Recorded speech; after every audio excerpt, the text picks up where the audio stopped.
Hello, I just have a little white pill here for the people who might need some inspiration to get out of winter depression or isolation.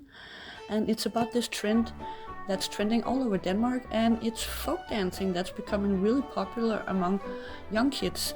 This is a training video that they have on YouTube, and I just think it's really wonderful seeing that this trend is popping up again and that young people all over the country are enjoying this traditional form of entertainment.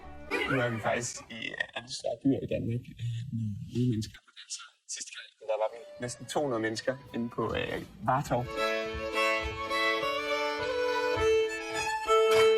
Der er en vigtighed i, at man kommer hinanden ved, og man rent faktisk fysisk rører ved hinanden. Jeg føler sådan, at vi lever bare meget sådan bag skærmene, og hvor vi ikke sådan kommer ud og er så fysisk nærværende med hinanden. Hvor der tror jeg, at dansen er sådan et universelt sprog på en eller anden måde, som man kan tage ind i, og man kan komme hinanden videre. Ligesom det med at røre ved hinanden, det gør, man bliver bare glad af det. Det er meget noget, hvor man bare er til stede i nuet. Det er en helt anden måde at være sammen på, og det der med, at man kommer ud og bevæger sig.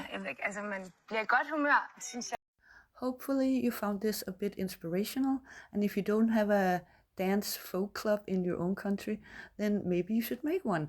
And for the people in Denmark who might be interested in this, here's the event calendar coming up for the next few months, and they have a big Christmas ball in Copenhagen, which I hope will be a big success. Thank you all so much for watching, and have a lovely day. Bye.